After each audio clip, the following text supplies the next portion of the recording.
श्रीभगवानुवाच इमं विवस्वते योगं प्रोक्तवानहमव्ययम् विवस्वान्मनवे प्राह मनुरिक्ष्वाकवे ब्रवीत्।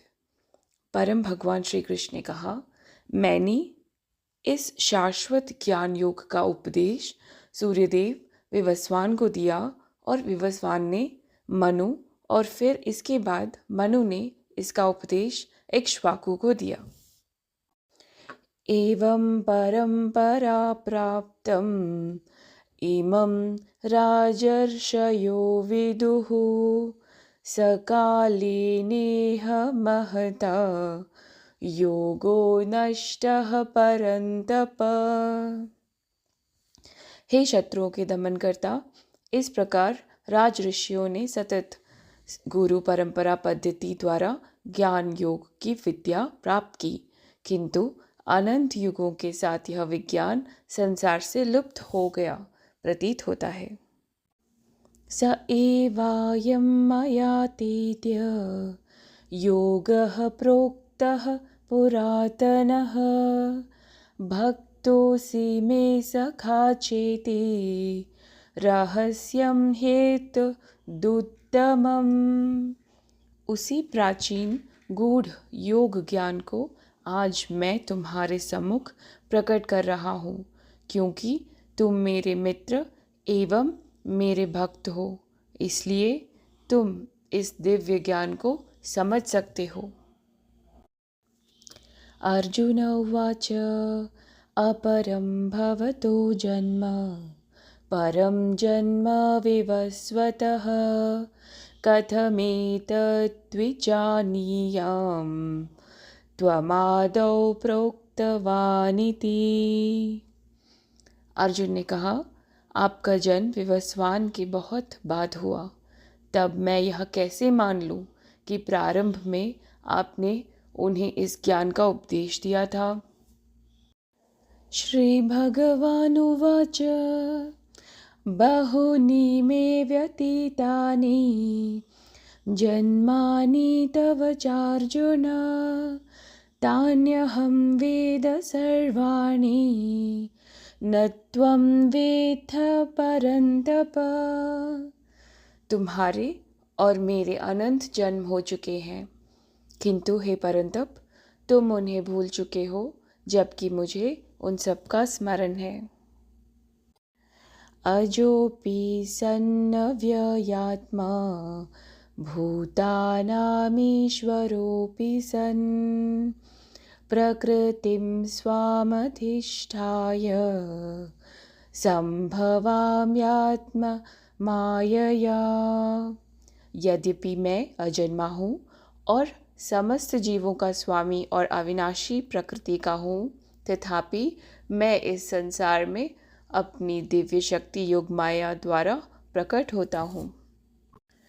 यदा यदा हि धर्मस्य ग्लानिर्भवति भारत अभ्युत्थानमधर्मस्य तदात्मानं सृजाम्यहम्।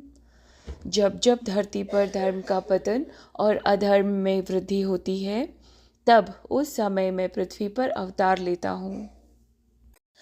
परित्राणाय साधूनां विनाशाय च दुष्कृतां धर्म संस्थापनार्थाय संभवामि युगे युगे। भक्तों का उद्धार और दुष्टों का विनाश करने और धर्म की मर्यादा पुनः स्थापित करने के लिए मैं प्रत्येक युग में प्रकट होता हूँ। भगवान श्री कृष्ण अपना जो उनका शाश्वत भाव है, जो हर युग में है, जो पूरे समय के पार है, जो संपूर्ण अकाल स्वरूप है, उसके बारे में बता रहे हैं। और उसी चीज़ को लेते हुए कह रहे हैं कि उन्होंने जो ये ज्ञान योग है, जो परम ज्ञान है, ब्रह्म ज्ञान है, ये उन्होंने सबसे पहले सूर्य देव को दिया था। और आगे उसी से ही ये जो ज्ञान की प्रथा है चलती रही। और फिर आगे ये प्रथा, क्योंकि गुरुओं से शुरू हुई है, ये आगे फिर राजाओं को और पूरी जो समस्त आगे प्रजा है उसको भी पहुंची। यहाँ पर कुछ चीज़ें समझने वाली हैं। एक तो जब भगवान कह रहे हैं कि मैंने दिया, तो वहाँ भगवान सिर्फ अपने रूप की बात नहीं कर रहे हैं। भगवान चेतना स्वरूप हैं, परम हैं। तो कहने का ढंग ये है कि जो भी ज्ञान सबसे पहले ऋषियों को प्राप्त हुआ, हम्म, क्योंकि उपनिषद वगैरह पूरा वेदांत जो है ये काफी बाद में लिखा गया। पहले तो सिर्फ बोलकर ही, उपदेशों के सहारे ही इस ज्ञान को आगे बताया जाता था। लिखने की जो सारी प्रथा आप कह लीजिए, जो ट्रेडिशन है, उसकी जरूरत काफी आगे जाकर पड़ी है। तो इसलिए भगवान कह रहे हैं कि ये ज्ञान तो परम ही है, ये तो हमेशा से ही था। और ये प्रथा जो गुरु शिष्य की प्रथा थी वो चलती ही रही। लेकिन क्योंकि समा इतना आ जाता है और जो कहीं कहीं बातें होती हैं उनमें बदलाव आता रहता है और वो चेंज होती रहती हैं, इसलिए भगवान कह रहे हैं कि ये परंपरा तो थी, लेकिन समय के साथ, हजारों सालों के समय के साथ ये भी लुप्त हो गई। क्योंकि जो आत्मज्ञान होता है ना, ये बिल्कुल ऐसा है जैसे कोई भी जब आत्मज्ञानी होता है तो बिल्कुल ऐसा जैसे फूल खिला हो। तो उसकी महक तब तक होती है जब तक वो, कुछ समय तक ही होती है जब तक वो फूल है, एक रूप में खटा हुआ है। जैसे रूप चला गया तो वो महक कुछ समय तक रहेगी, फिर चली जाएगी। और फिर सिर्फ परंपराएं रह जाती हैं, फिर सिर्फ लिखी लिखाई बातें रह जाती हैं। इसलिए जो सही मायनों में आप कह लीजिए ब्रह्म ज्ञान या आत्मज्ञान है, पहुंच नहीं पाता है।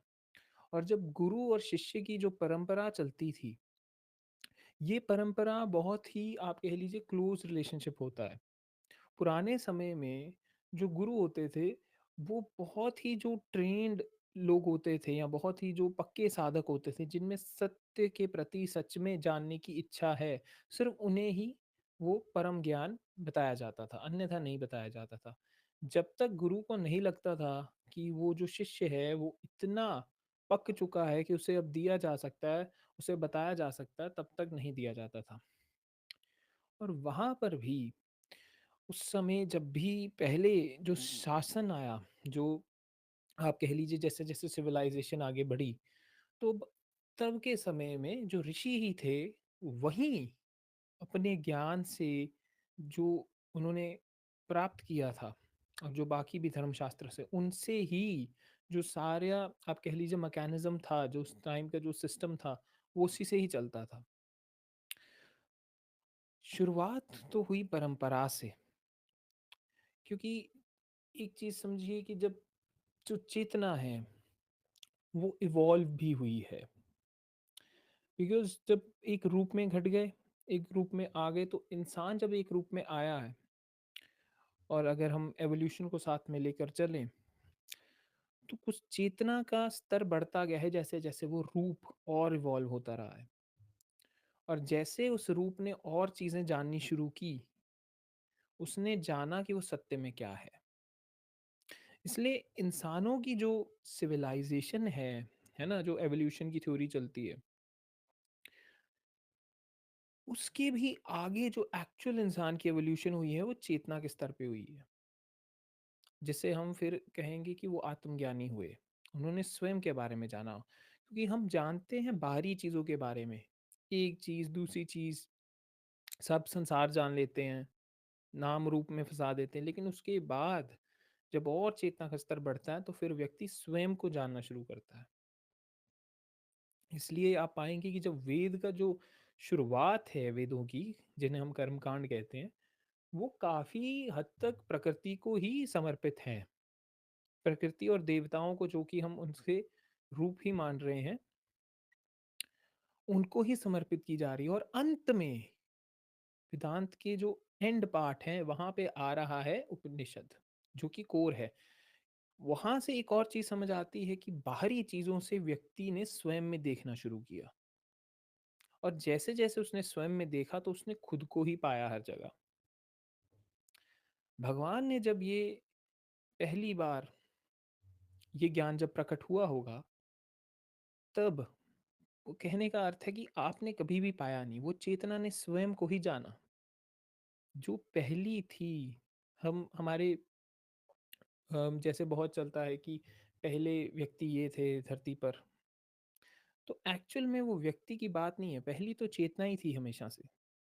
चेतना ही रूप में आई, उस रूप ने अलग सारी, क्योंकि उसने सीमाएं, आप याद रखिए, उसने लिमिटेशंस खुद पर लगाई हुई थी, सीमाओं में बंधी हुई थी, जिसे भगवान श्री कृष्ण योग माया कह रहे हैं। उस सीमाओं में जब वो घट रही है, तब उसने बाहरी चीजें देख रही है, स्वयं को नहीं देख रही। धीरे धीरे जब चेतना इवॉल्व होती गई तो उसने स्वयं को भी जाना, और जब जाना तो खुद को ही पाया हर जगह, हर रूप में। इसी चीज की भगवान श्री बात कर रहे हैं, और वो कह रहे हैं कि अर्जुन, मैं ही था जिसने सबसे पहले ज्ञान दिया था। हालांकि उस समय के साथ साथ वो विलुप्त हो गया। वो राज जो ऋषि थे, उन्हें बताया गया था। ऐसा नहीं था कि महाराज जनक ही पहले, आप कह लीजिए, एक राजा और एक आत्मज्ञानी थे, उनसे पहले भी। क्योंकि बहुत सारा जो रिकॉर्ड है उस समय से पहले का, वो है नहीं, बहुत सब वो गायब हो चुका है। इसीलिए आप उपनिषदों के ऑथर को भी नहीं पाएंगे, क्योंकि वो, अगर आप ढूंढने जाएं तो वो अनोनिमस है, उनका कोई ऑथर नहीं है ऐसे। हालांकि उन उपनिषदों में बहुत सारे ऋषियों के बात की जाएगी, नाम लिए जाएंगे, लेकिन अभी तक भी कोई उनका ऑथर कौन है, वो कोई बता नहीं पाया है। उसमें हमेशा ये कहा जाता है कि वो आए परमात्मा से ही, परमेश्वर से, परम चेतना से, ब्रह्म से। क्योंकि एक चीज़ है कि वो एक और चीज़ समझाना चाह रहे हैं कि जितने भी नाम लिखेंगे, रूप लिखेंगे, उसका कोई अर्थ नहीं होगा, क्योंकि ज्ञान, परम ज्ञान, सत्य तो हमेशा उससे ही आ रहा है। और अब भगवान श्री कृष्ण कह रहे हैं कि वही जो ज्ञान लुप्त हो गया था, अब क्योंकि तुम मेरे शिष्य हो और मित्र हो, इसलिए मैं तुम्हें बता रहा हूँ। वो दिव्य ज्ञान मैं तुम्हें दे रहा हूँ अर्जुन। लेकिन अर्जुन वहां पर, क्योंकि अभी भी भगवान श्री कृष्ण को सिर्फ रूप में ही देख रहा है, तो वो पूछता है कि इन, आपने सूर्यदेव की बात की, आपने मनु की बात की, आपका जन्म तो उनसे इतने बाद हुआ है, इतने सालों बाद हुआ है, तो आपने कैसे दिया उन्हें ये ज्ञान? ये वैसा ही है, क्योंकि अभी भी वो राम रूप में फंसा पड़ा है। अगर वो देख लेता भगवान श्री कृष्ण चैतन्य स्वरूप है, तो ये प्रश्न नहीं आता। लेकिन क्योंकि उसके सामने एक रूप खड़ा है, तो ये प्रश्न पूछ रहा है। तो वहां भगवान कहते हैं कि तुम्हारे और मेरे बहुत जन्म हो चुके हैं, अनंत जन्म है, लेकिन तुम नहीं जानते उन्हें, मैं जानता हूँ। और आगे एक और चीज, बड़ी कॉन्ट्रडिक्टरी चीजें कह रहे हैं कि मेरे और तुम्हारे बहुत जन्म हो चुके हैं, लेकिन मैं अजन्मा हूँ, समस्त जीवों का स्वामी हूँ, अविनाशी हूँ, प्रकृति का, तथापि इस संसार में अपनी दिव्य शक्ति योग माया द्वारा प्रकट होता हूँ। एक तरफ कह रहे हैं बहुत सारे जन्म हुए हैं, दूसरी तरफ कह रहे हैं मैं अजन्मा हूँ। यहाँ पे जो मूल बात समझाना चाह रहे हैं कि चेतना बहुत रूपों में होकर भी घटती है ना, तो वो सारे उसके ही रूप हैं। जरूरी नहीं है कि जब भगवान श्री कृष्ण ने ये इस रूप में प्रकट हुए, वो चेतना स्वरूप तो है। उससे पहले जब सूर्यदेव को, जब ज्ञान पहले उस व्यक्ति को परम ज्ञान की प्राप्ति हुई होगी, तब भी इसी रूप में हो। कहने का ढंग, यहाँ चेतना की बात हो रही है, यहाँ रूप की तो बात ही नहीं है। यहाँ पे जब भी भगवान कहेंगे कि मैं हूँ, यहाँ मैं का सीधा अर्थ चेतना से है, क्योंकि यहाँ भगवान श्री कृष्ण कोई एक रूप नहीं बोल रहा है, वो स्वयं जो चेतना स्वरूप है, परमेश्वर है, वो बोल रहे हैं, वही है। इसलिए वो कह रहे हैं कि तुम्हारे और मेरे अनंत जन्म हुए हैं। यहाँ पे तुम्हारे और मेरे का जो द्वेष पैदा किया जा रहा है, यहाँ पर उस द्वेष के पीछे भी वो एक अद्वैत है, वो एक परम चेतना है। यहाँ पे अगर हम बात करें कि इन आत्माओं के बार बार जन्म हुए हैं, तो उसका भी हम कोई मूल रूप से वो अर्थ उसमें, क्योंकि फिर हम जन्मों में फँसेंगे, कौन से जन्म में क्या था? मूल रूप क्या है कि चेतना जो अजन्म्य है, शाश्वत है, अविनाशी है, समस्त जीवों के स्वामी हैं, क्योंकि वही है हर रूप में ना। और आगे वही इस संसार में अपनी दिव्य शक्ति योग माया द्वारा प्रकट होते हैं। और जब प्रकट होते हैं, जब चेतना एक रूप में घटती है, तो वो खुद को दायरे में लेके आएगी, सीमित करती है, माया में बांधती है। और आगे भगवान कहते हैं, जब जब धरती पर धर्म का पतन और अधर्म में वृद्धि होती है, तब उस समय मैं पृथ्वी पर अवतार लेता हूँ। भक्तों का उद्धार और दृष्टि का विनाश करने और धर्म की मर्यादा पूर्ण स्थापित करने के लिए मैं प्रत्येक युग में प्रकट होता हूँ। भगवान दुष्टों का विनाश करना चाहेंगे और भक्तों का उद्धार, धर्म की स्थापना, अधर्म से धर्म को हटाकर। यहाँ पर एक चीज बड़ी हैरानीजनक लगेगी कि अगर चेतना ही समग्र है, तो दुष्ट भी तो चेतना ही हुई। तो भगवान को ऐसे धर्म की रक्षा के लिए जन्म क्यों लेना पड़ रहा है? यहाँ पे जो एक्चुअल धर्म और अधर्म की बात हो रही है, ये इनजस्टिस की बात नहीं है सिर्फ। कहने का अर्थ है कि जब चेतना का स्तर उठाना होता है, कई बार ऐसा समय आता है धरती पर, जब आप कह लीजिए कि बहुत सारी रियलाइज्ड बीइंग्स नहीं हैं। कई बार एक ही समय में बहुत ज़्यादा अवेकनिंग्स हो जाती हैं, बहुत सारे लोगों को रियलाइजेशन हो जाती है। वो समय अभी कुछ साल पहले था, अभी भी मैं कहूँगा वो चल रहा है। कोविड का टाइम था, और आप मानेंगे नहीं कि उस समय में, उस कुछ 1 डेढ़ 2 साल में इतनी सारी रियलाइज़ेशंस हुई हैं, जो कि मॉडर्न टाइम्स में शायद ही कभी हुई हों। और ऐसा समय पहली बार नहीं है, ये आता रहता है, कई बार होता है। क्योंकि एक और चीज़ जो होती है, वो होती है कलेक्टिव कॉन्शसनेस। जो कलेक्टिव कॉन्शसनेस, जैसे कोविड के समय बहुत दुःख बढ़ गया था। एक तरह से आप कह सकते हैं अधर्म बढ़ गया था बहुत। तब उससे बैलेंस भी करना होता है। धरती पर ऐसा कभी समय नहीं हो सकता जब कोई भी मुक्त, जीवन मुक्त व्यक्ति ना हो। लगभग मैं कहूँ तो हज़ारों जीवन मुक्त व्यक्ति मिनिमम तो होते ही हैं, उससे ज़्यादा ही होते हैं। और कहीं न कहीं उनसे भी भगवान शिव के जो 1008 नाम हैं और जो रूप हैं, उनसे भी जोड़ा जाता है। पर हम नंबर्स पे नहीं जाएँगे, तो मूल बात ये है कि ऐसा समय नहीं हो सकता कोई भी, जब कोई भी जीवन मुक्त व्यक्ति ना हो धरती पर।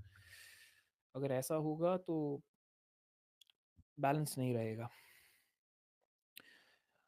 तो भगवान यहाँ कहना चाह रहे हैं, जब-जब धर्म का पतन होगा, जब-जब धर्म का पतन, यहाँ धर्म हमारा सारा बाहरी है। हमें लग रहा है कि तब अधर्म पूरी सृष्टि में फैल गया था, कौरवों ने, वो एक ढंग है समझाने का, वो एक ढंग है, ठीक है। लेकिन मूल बात ये है कि कितने लोग रियलाइज़्ड हैं। मैं हमेशा कहता हूँ, अगर ज़्यादा से ज़्यादा लोग रियलाइज़्ड हो गए ना, ज़्यादा से ज़्यादा लोगों ने स्वयं को जान लिया, मुक्त हो गए। मान लीजिए स अगर 10% संख्या भी धरती की मुक्त हो गई, तो धरती, बिल्कुल बदलाव आ जाएगा धरती पर। और अगर बिल्कुल ही सब हो गए, फिर तो जितने सिस्टम हैं धरती के ना, जितने सिस्टम हैं, सारे ही कोलैप्स हो जाएँगे। जितने ढांचे हैं धरती के, नाम हैं, रूप हैं, ठीक है?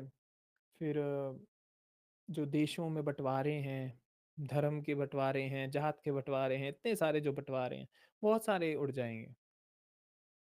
बहुत सारे लोग शरीर ही छोड़ दें शायद। और हो सकता है कि सिर्फ़ आनंद में जिएँ, तो अलग ढंग है। यहाँ धर्म का अर्थ मूल है कि भगवान कहना चाह रहे हैं भक्तों का उद्धार। भक्तों का उद्धार कैसे है? जब वो स्वयं को जानेंगे, तब सही मायनों में उद्धार होगा। जब वो इस माया के खेल को समझ के हटा देंगे, तब वो दुष्टों का सही मायनों में विनाश कर रहे हैं। हम खुद के, अपनी जो धरती है और जो हमारे सिस्टम है, हम उसको बहुत ज़्यादा रिगार्ड देते हैं, बहुत अच्छा समझते हैं कि हमारे यहाँ पे कुछ भी होगा तो भगवान आएँगे और उसे सुधार देंगे। भगवान ऐसा करेंगे, हमारा सिस्टम बहुत ख़राब हो चुका है, बहुत करप्ट है, बहुत ज़्यादा प्रॉब्लम है, भगवान एक रूप में आएँगे, अवतरित होंगे और सुधार देंगे।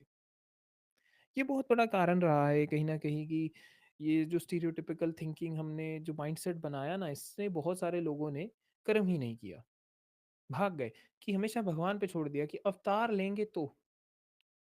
स्वयं को कभी जाना नहीं, स्वयं को जाना होता तो जानते कि हाँ, वो ही परमेश्वर स्वरूप हैं। इसी कारण है कि जब अब्दाली ने बहुत सारे मंदिरों पर हमला किया, लूटा और भी कई सारी उसने जब ऐसी चीज़ें की, तो बहुत सारे थे ऐसे और उन्होंने तब शस्त्र नहीं उठाए, उसका युद्ध नहीं किया और कहा कि भगवान आएँगे, अवतार लेंगे और इसका वध करेंगे। क्योंकि हमने बाहरी चीज़ को ही ज़्यादा रिगार्ड दिया, अपने सत्य स्वरूप को जाना नहीं।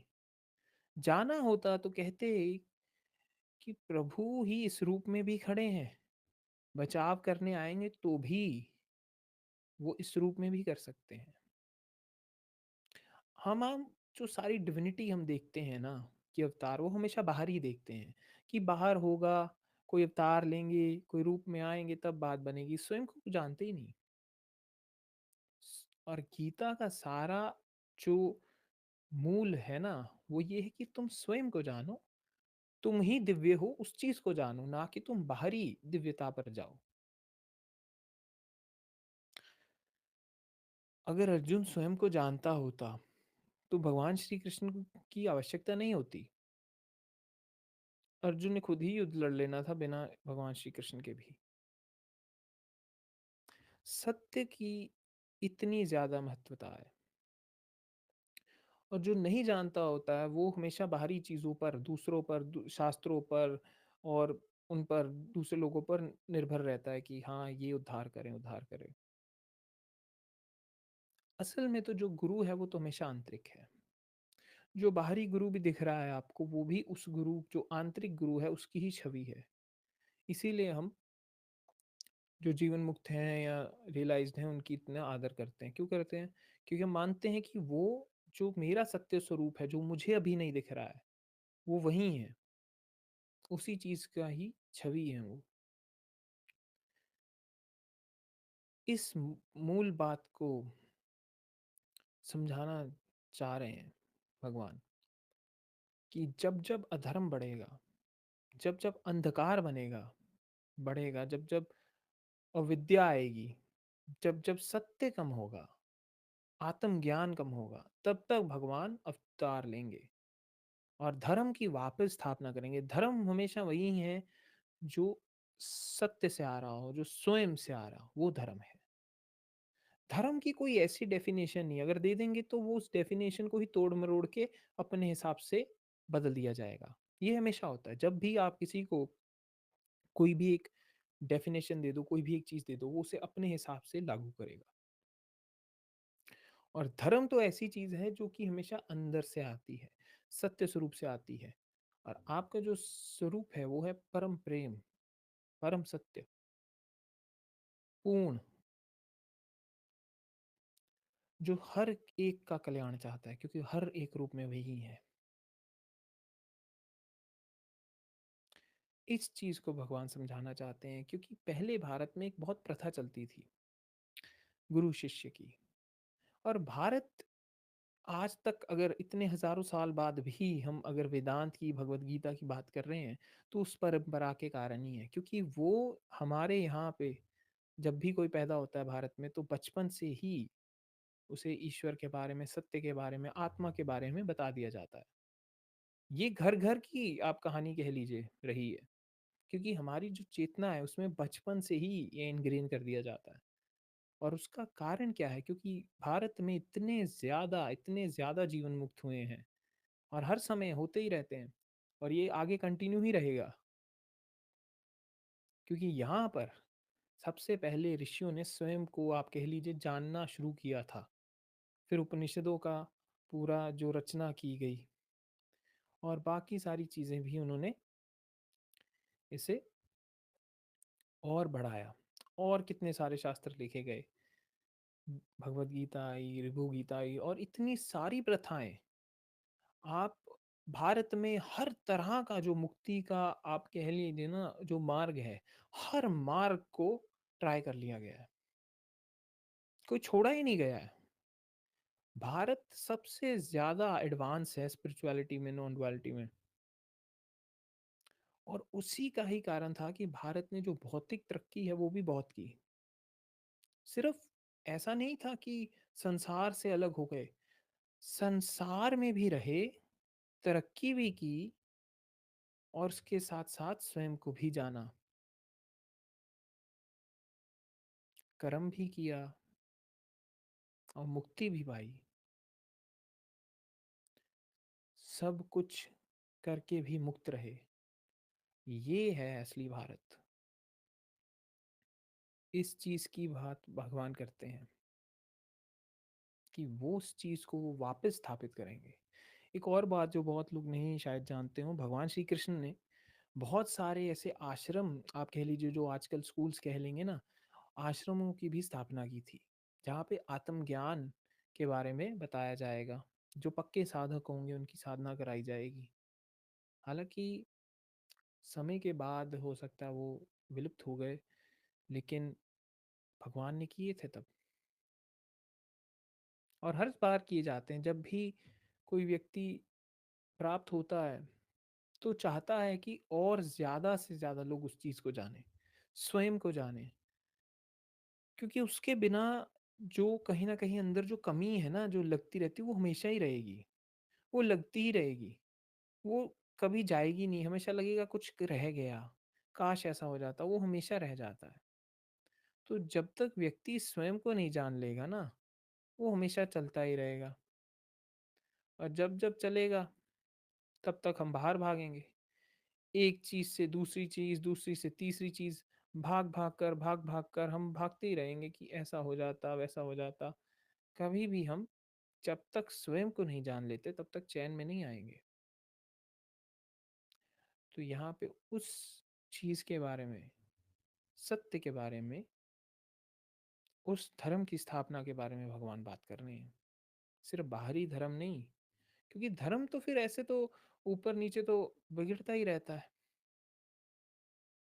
महाभारत के बाद तो बहुत अधर्म हुआ, तब तो अवतार नहीं आए। मूल बात यहाँ सिर्फ बाहरी अवतार की नहीं, कि आप स्वयं ही उस परम के हो, आप स्वयं ही उस परम के साथ एक हो। तो स्वयं पर निर्भर रहना शुरू हो, फिर प्रभु इस रूप में ही खेल देंगे।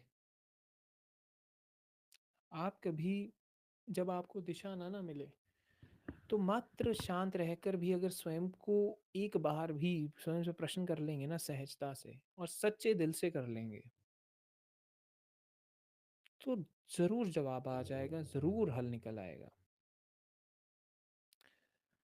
क्योंकि जो असली गुरु है वो तो हमेशा अंदर है, वो तो हमेशा ही है। ऐसा कोई समय ही नहीं है जब वो परम ना हो, वो हमेशा है। इसलिए आप स्वयं में भी उतरें, स्वयं के साथ भी रहें। क्योंकि स्वयं के साथ रहेंगे तभी आप सही मायनों में आत्मज्ञान के पास और जा पाएंगे। ये जो पूरा स्पिरिचुअलिटी का मार्ग होता है ना, इट्स काइंड ऑफ अ, मतलब बड़ा ही अकेला मार्ग है। अलोननेस, मतलब अकेले रहना पड़ेगा कुछ ना कुछ समय के लिए।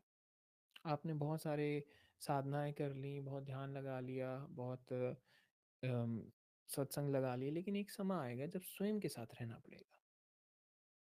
और अगर वो गहरा हो गया तो आप हर किसी के साथ भी जब होंगे तब भी आप स्वयं में होंगे। जब आप स्वयं में आएंगे, स्वयं को जानेंगे, तब आप हर किसी को जान लेंगे, हर किसी के साथ एक हो जाएंगे। तो उस चीज की भगवान बात करते हैं 1 से 8 श्लोक में।